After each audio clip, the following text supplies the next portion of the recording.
Hello guys, pag-usapan lang natin ang breaking news. Ayon kasi sa bali-balita, finish na. Daniel Padilla tinutulungan si Catherine Bernardo makakuha ng Toyota Land Cruiser. Magjowa yan. Grabe nga naman kasi. Tila palihim na tinutulungan umano ni Daniel Padilla si Catherine Bernardo. Alam niyo naman siguro, usap-usapan na una kasing bumili si Daniel Padilla ng Toyota Land Cruiser. Nang dahil sa pagiging successful ng nasabing teleserye na Incognito. Dahil sa sobrang busy ni Catherine Bernardo, kaliwat kanan nga naman kasi ang kanyang mga proyektong ginagawa at wala na siyang panahon. At lalong-lalo na naubusan ng nasabing Toyota Land Cruiser dahil sa bagong modelo at siyempre agad nang tinanong ni Catherine Bernardo ang nasabing kung saan bumili ng Toyota si Daniel Padilla. Kaagad nakakita nga naman si Catherine Bernardo ng Toyota Land Cruiser.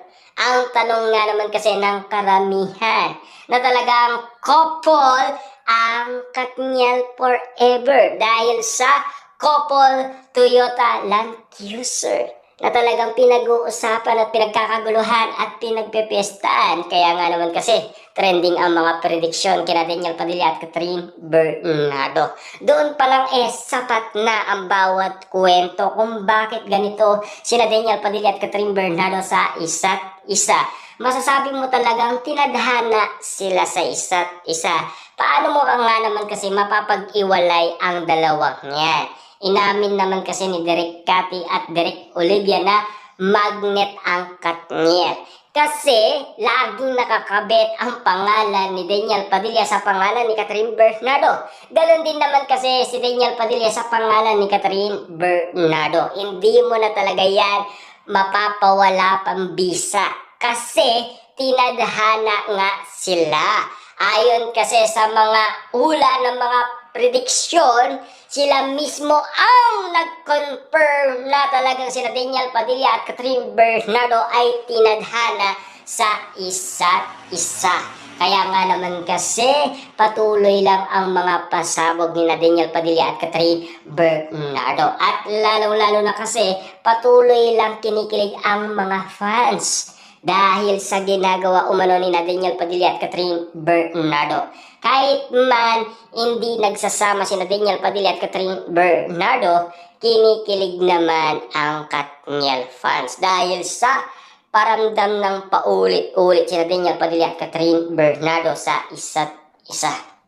Yan kasi ang ibig sabihin ng mga prediksyon kung bakit naniniwala ang mga netizens, mga Katniel fans, Katden fans dahil sa sitwasyong ginagawa ni Daniel Padilla at Catherine Bernardo. Pero may jowa sila ha.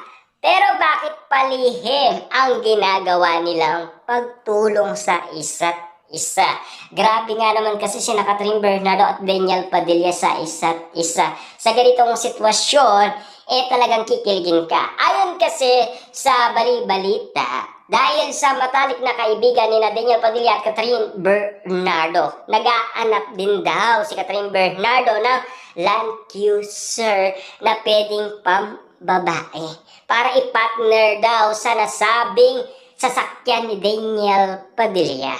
Kaagad-agad naman daw tinanong ng nasabing kaibigan si Daniel Padilla na nag-aanap ng Land Cruiser si Catherine Bernardo. Agad naman daw tinulungan ni Daniel Padilla si Catherine Bernardo. Kaya nga naman kasi nagkaroon si Catherine Bernardo. Kaya nga naman kasi couple na couple. Kaya nga naman kasi tila pinag-uusapan si Sofia Andres, diba? Na talagang follow na kay Daniel Padilla. Dati kasi unfollow dahil sa pagiging cheater umano ni Daniel Padilla dahil sa mga usap-usapan. Dahil daw sa nasirang relasyon ni Daniel Padilla at Catherine Bernardo nang dahil sa pagkakalink ni Daniel Padilla kay Andrea Brillantes. Na ngayon, nagbabalik si Sophia Andres sa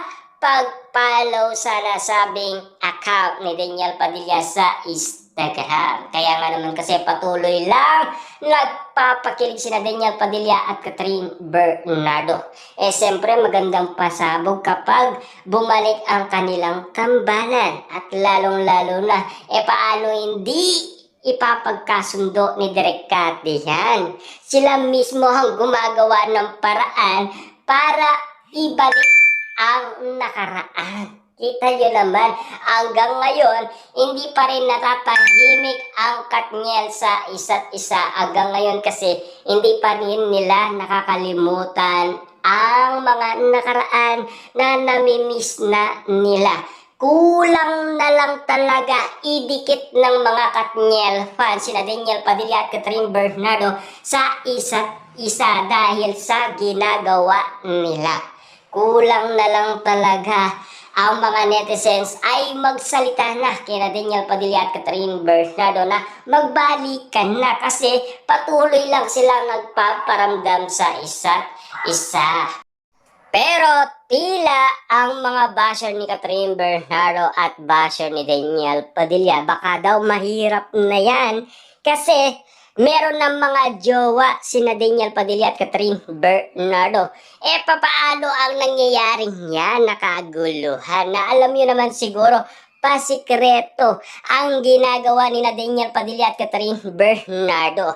Dahil alam niyo naman siguro, noon pa man ay nagawa na yan ni Daniel Padilla at Catherine Bernardo noong 2023. Tumakas si Daniel Padilla at Catherine Bernardo habang nagkakagulo ang karamihan ng dahil sa iwalayan. Siyempre, pumunta ang Katniel sa Japan kasama si Sergio Marudo, Ria Artaide at Joshua Garcia. Siyempre, dahil sa isyong yun, merong nagsabi na tila sina Daniel Padilla at Catherine Bernardo hindi naman nagkaiwalay, nag-travel pa daw. Ayon kasi sa balibalita, kahit na mag-disguise man ang Katniel, nahuli ang medyas ng dalawa na tila magkupol ang ginagamit nila. Doon nga naman kasi nadiskubre ang Katniel na tila magbabakasyon muna sa Japan. Yan kasi ang mga pinag-uusapan balibalitang nangyari 2023 at marami pang ibang ulat patungkol sa Katniel hanggang ngayon. Maghintay lang tayo ng tamang desisyon kung sa mga ginagawa ni Daniel Padilla at Catherine Bernardo ay mabibigyan nila ng kasagutan. Lalong-lalo na sa kanilang patuloy na paramdam sa isa't isa, di ba?